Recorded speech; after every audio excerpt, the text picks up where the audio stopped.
1-2 minute में आपको SRF में होती हुई दिखी हो? शैल जी एक एक्सेलेंट ब्रेकआउट कैंडिडेट है और कल जिस तरह से इसमें रिकवरी है मुझे लगता है क्लियर कट शॉर्ट कवरिंग इसमें बन रही है और जैसे मैंने कहा ये 3700 प्लस और टू बी वेरी प्रिसाइज मेरा टारगेट इसका एक्सपायरी तक का 4000 तक का बनेगा क्योंकि जिस तरह से यहाँ पे स्विंग है मुझे लगता है ये इमीडिएट रिट्रेस तो नहीं होगा, तो ये एक अच्छा शॉर्ट कवरिंग कैंडिडेट हाथ में आया है तो इसे लॉन्ग साइड पे रखे। स्टॉप लॉस जो 3530 के आसपास का रखे, 3540 का आता इनिशियली, तो उसको सिर्फ मैं थोड़ा सा करेक्ट करूंगा। 3530 के स्टॉप लॉस के साथ लॉन्ग में बने रहे, आपको डेफिनेटली इसमें पैसा दिखेगा। एक स्टॉक हाथ से जो बाहर निकलता हुआ दिख रहा है वो है आरती इंडस्ट्रीज। हेमंत जी यहां पर नजर डालिए, 3 दिन की गिरावट के बाद इसमें रिस्क रिवॉर्ड रेशियो शानदार है। 952 954 का प्राइस आपके सामने है और ये बहुत जबरदस्त तरीके से पोजीशनड है। दिन के उच्चतम लेवल पर ऑलमोस्ट लगभग 50,000 शेयर आपके सामने ट्रेड हो चुके हैं। एम्बिट की रिपोर्ट और केमिकल स्पेस में ये एक बेहतरीन पिक है, फिलहाल 5% ऊपर और आपके सामने 2 ब्रेकआउट्स इसमें आते हुए दिखेंगे। एक 7 दिन पहले जो हाईएस्ट लेवल था 974 और 3 दिन पहले जो आपने प्राइस देखा 961। जैसे ये इसके ऊपर जाता है आपको वॉल्यूम और प्राइस एक्शन और बढ़ता हुआ दिखेगा। आपकी राय सतपुते साहब, आरती इंडस्ट्रीज पर, जाना माना केमिकल स्पेस का स्टॉक? शैल जी एक अच्छा पिक आपने लिया, कंसोलिडेशन के बाद ब्रेकआउट के साथ वॉल्यूम्स, और ये एक अच्छा एक पैटर्न होता है एज अ ट्रेडर। 945 के आसपास ये फिलहाल ट्रेड हो रहा है, तो इसका स्टॉप लॉस आप रखें करीबन 920 का, एक छोटा स्टॉप लॉस के साथ काम करें। इनिशियली इसका टारगेट होगा करीबन 1000 के आसपास, 1010 का इसका पहला टारगेट लेके चले, लेकिन मुझे लगता है eventually it should move somewhere above 1050। तो अच्छा पिक है, स्टॉप लॉस के साथ डेफिनेटली इसमें लॉन्ग किया जा सकता है। ये राजेश अग्रवाल साहब को भी मेरे ख्याल में पसंद है। राजेश जी आपका फेवरेट रहा है आरती इंडस्ट्रीज, बताइए इस लेवल पर खरीदा जाए और क्या टारगेट्स हैं आपके अल्टीमेट वाले?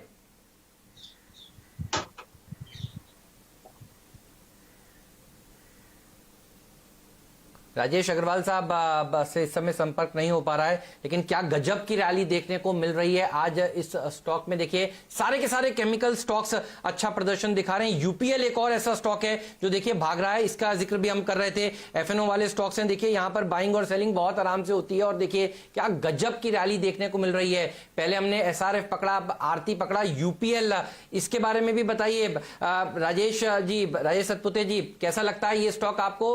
आरती में तो तेजी हो ही रही है, यूपीएल भी भागेगा? हेमंत एक अच्छा पिक आपने यहाँ पे लिया है, जबरदस्त यहाँ पे परफॉर्मेंस मिलेगा। ये अभी के अभी वाला बाय है, 365 पे ये करंटली ट्रेड हो रहा है। 10 रुपए का आपका स्टॉप लॉस होगा।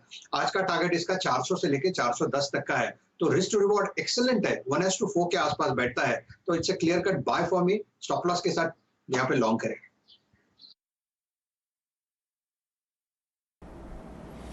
तो यहाँ पर आपके लिए एक तेजी का कॉल आता हुआ, और देखिए कल हमने आपको बताया था आखिरी सौदा में कि केमिकल सेक्टर में एक जबरदस्त तेजी बन रही है। बालाजी अमाइंस मैंने रिकमेंड किया था कल फंडा स्टॉक के तौर पे, वहां सर्किट लगा। एलकेल अमाइंस हमने रिकमेंड किया था, इसके साथ साथ वहां पे 20% का सर्किट लगा और आज आप देख रहे हैं तमाम केमिकल शेयरों में तेजी देखने को मिल रही है। चलिए मैं आपको बताता हूं मेरा आज का पंड्या का फंडा स्टॉक।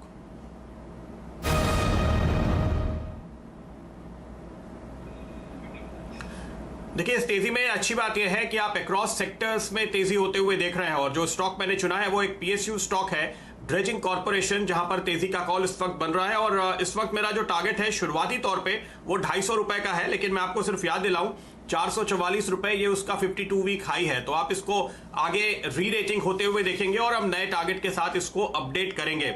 इस कंपनी में एक बस बनती हुई मार्केट में नजर आई और इसके पीछे जो कुछ एनालिस्ट मान रहे हैं वो मैं आपको बताता हूं क्यों यहां पर आपको इस तरह का जबरदस्त उत्साह देखने को मिल रहा है और क्यों मैं कह रहा हूं कि ये स्टॉक आपको एक लंबी रेस का घोड़ा साबित होने वाला है। देखिए यहां पर एक बहुत ही अहम डेवलपमेंट हुआ था पिछले फिस्कल में, और वो ये था कि इस कंपनी में जो सरकार का हिस्सा था वो 4 पोर्ट्स को बेच दिया गया। अब ये जो पोर्ट्स इनके प्रोमोटर हैं यही इनके क्लाइंट भी हैं, तो इन्होंने पिछले साल भर के दौरान बहुत ही अच्छा बिजनेस दिया है कंपनी को, जिससे ग्रोथ आई है और मार्जिन भी सुधरते हुए नजर आए हैं। अब एनालिस्ट क्या कह रहे हैं वो मैं आपको बताता हूं। देखिए ड्रेजिंग कॉर्पोरेशन में पिछले साल के दौरान जो आपने होते हुए देखा, 2 साल पहले 17 करोड़ के मुनाफे वाली कंपनी आज आपको 120 करोड़ का मुनाफा दे रही है पिछले 4 क्वार्टर में, और ये कंपनी अपने 20, 25, 30% के आसपास प्रॉफिट डिविडेंड के तौर पे देती है। तो जिस तरह की प्रॉफिटेबिलिटी है, उम्मीद ये की जा रही है कि यहां पर आपको एक तगड़े डिविडेंड का अनाउंसमेंट देखने को मिल सकता है, जो कि आपको शायद करीब 5% के आसपास तक की डिविडेंड यील्ड देगा इस लेवल से भी, क्योंकि मुनाफा बहुत तेजी से बढ़ा है। इसलिए इस समय हमारे पास हिस्टोरिकल नंबर हैं, हम उस पर देख रहे हैं तो हमको लगता है कि नहीं, डिविडेंड यील्ड कुछ खास नहीं है, पर एनालिस्ट दरअसल इस कंपनी से एक अच्छे पे आउट की उम्मीद कर रहे हैं यहाँ पे। ये पहली वजह है। दूसरी वजह जो यहाँ पर आप तेजी की देख रहे हैं वो ये है कि इंफ्रा सेक्टर में कारोबार पटरी पर आता हुआ नजर आ रहा है और सरकार की ओर से भी जो फिस्कल पुश आएगा उसमें इसकी एक भागीदारी देखने को मिलेगी। जो हम तमाम आपको बातें बता रहे हैं कि केमिकल कंपनीज का कारोबार शिफ्ट होगा, बहुत सारी कंपनियों का कारोबार शिफ्ट होगा चीन से भारत की तरफ, तो उसका फायदा दरअसल आपको पोर्ट सेक्टर में देखने को मिलेगा और वहां पर आपको एक तगड़ा कैपेक्स आने वाला है। तो ये वजह है जिसके चलते आप यहां पर तेजी का ट्रेड फिलहाल देख रहे हैं। मुश्किल से 4.5 पौने 5 के पी पर इस समय ये आपको स्टॉक मिल रहा है और हमें लगता है कि यहां से ये आपको बहुत लंबी तेजी दिखाएगा ड्रेजिंग कॉर्पोरेशन स्टॉक पे। मेरे ख्याल से राजेश अग्रवाल साहब आप भी नजर रखते हैं, आपकी क्या राय है इस पे? देखिए, हमारी बुलिश कॉल है। हालांकि पीएसयू स्टॉक्स की जिस तरीके से पिटाई हुई उसका खामियाजा इस स्टॉक को भी भुगतना पड़ा और अपने 52 वीक हाई से लगभग आधे से भी नीचे लेवल्स पर चला गया था। हालांकि 2-3 दिन में थोड़ी तेज़ी देखी गई है, लेकिन सही कहा आपने, एक तो 4-5 की पी पे एक डिविडेंड यील्ड अच्छी बैठती हुई नज़र आ रही है, क्योंकि सरकार हो सकता है कि एक अच्छा डिविडेंड यहाँ पे अनाउंस किया जाए। और पोर्ट्स को जो इन्होंने डाइवेस्टमेंट किया था उसके बाद जो 3-4 तिमाही से लगातार बॉटम लाइन में जंप देखा गया है वो अपने आप में एक बहुत पॉजिटिव बात है। थोड़ी दिक्कतें क्रूड ऑयल प्राइसेस को लेकर के हैं, क्योंकि जब क्रूड में नरमी रहती है तो ड्रेजिंग का जो कारोबार है वो थोड़ा ठंडा रहता है, ड्रेजर्स के जो रेंट है वो कम आते हैं, लेकिन फिर भी इंफ्रास्ट्रक्चर पर जो पुश है सरकार का उसको देखते हुए मुझे लगता है इन लेवल्स पे इसमें डाउनसाइड बहुत ज़्यादा नहीं है। आपका वैल्यूएशन बहुत ही कंफर्टेबल जोन पे है। इवन अगर बाजार खराब होता है, कुछ करेक्शन आता है, तो भी आप कम से कम निश्चिंत रह सकते हैं कि आपके पैसे सुरक्षित हैं। तो अगर लंबी अवधि के कोई निवेशक हैं तो उनके लिए एक सही पिक साबित हो सकती है। बिल्कुल, लेकिन देखिए ये सवाल मैंने एनालिस्ट से पूछा, उनका ये कहना है कि भारत में तो जो वॉल्यूम आ रहा है क्रूड का वो तो अपनी जगह पे है, इसलिए ये कंपनी चूंकि भारत में ही काम करती है तो शायद इनको दिक्कत नहीं होनी चाहिए। सातपुते जी, आपके टेक्निकल टारगेट्स?